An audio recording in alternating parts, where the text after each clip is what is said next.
Sony today had a deep dive into the PlayStation 5, and I want to give you my thoughts and impressions of the conference, which wasn't really a reveal, but yeah, let's just talk about it.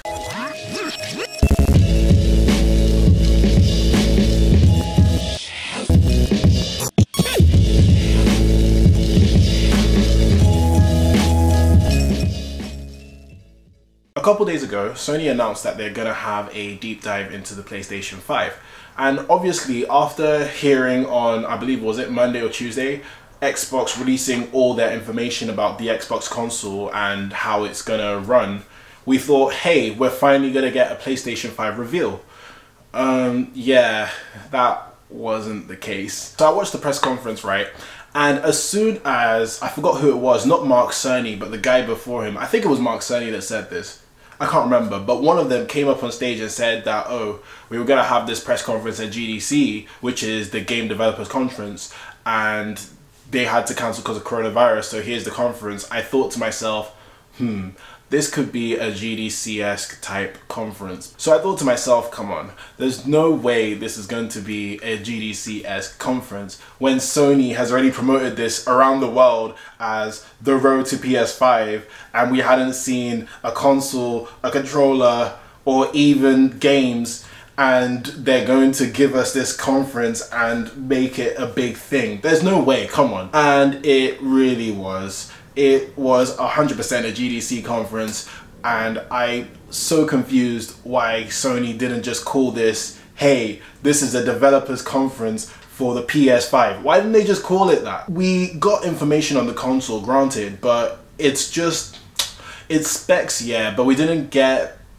like all the specs, number one, and we didn't even get like any brand new mind-blowing information. All we got was SSD information and how the SSD is going to improve the PlayStation 5. Alright, cool, great. Microsoft already gave us that.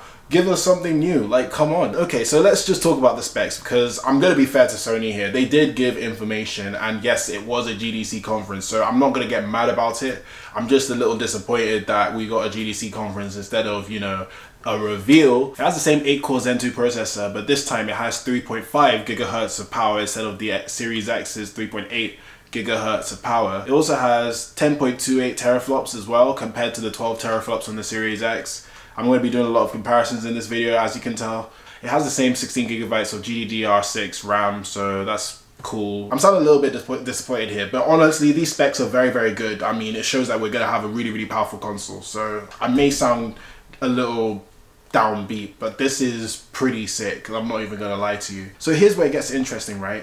It has a custom 825 gigabyte SSD instead of how Microsoft has a 1 terabyte NVMe SSD. So the memory is less than the Series X's, but Sony explained it as, you know, they had to use 825 because they have so many processes that have to run and they can't get that much storage in it. So yeah, we're all going to be buying memory cards, aren't we? Sony said that their expandable storage is an NVMe expandable slot compared to Microsoft's 1 terabyte expandable storage. So from reading the specs already, the PS5 is less powerful than the Series X. That was going to happen. I mean, Microsoft wanted the name of the most powerful console in their branding, so yeah, that was gonna happen. I mean, it's Microsoft, the tech giants, like, come on, it was gonna happen. But I'm a little bit disappointed because the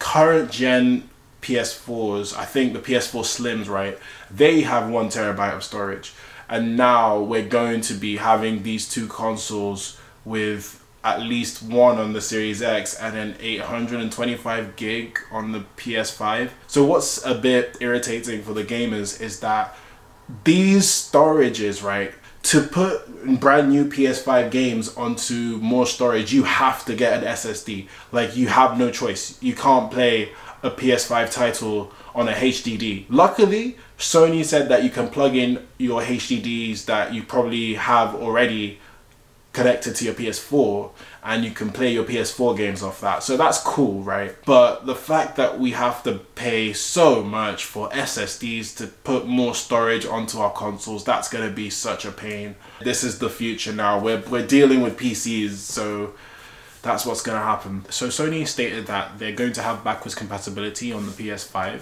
and they said that at launch, almost the top 100 PS4 games will be backwards compatible at launch. It's great that there's backwards compatibility on the PS5, but they said it's for the top 100 PS4 games at launch.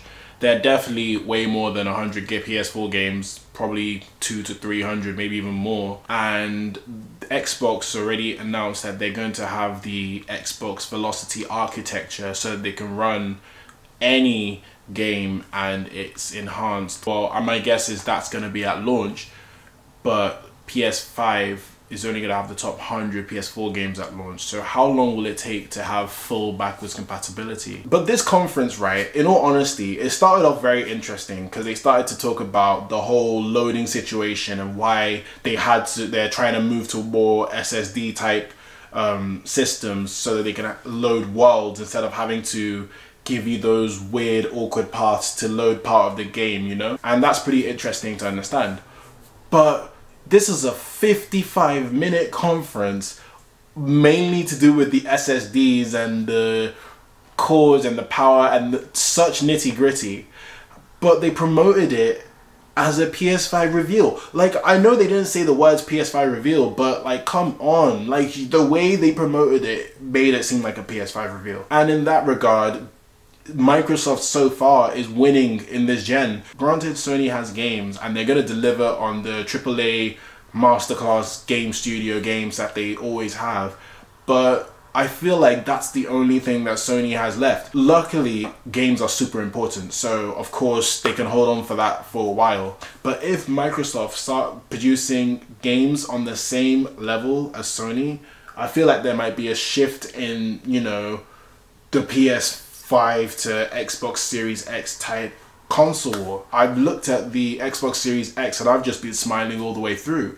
PS5, the way they've been announcing it has been just weird. Like, how are they letting Microsoft take all the spotlight like this? Like, what? And I don't think they get it. Like, Microsoft has Xbox Game Pass. That is a huge thing. So shouldn't you be trying to entice your gamers ASAP? I could be being very pessimistic here. I mean, this is Sony and PlayStation.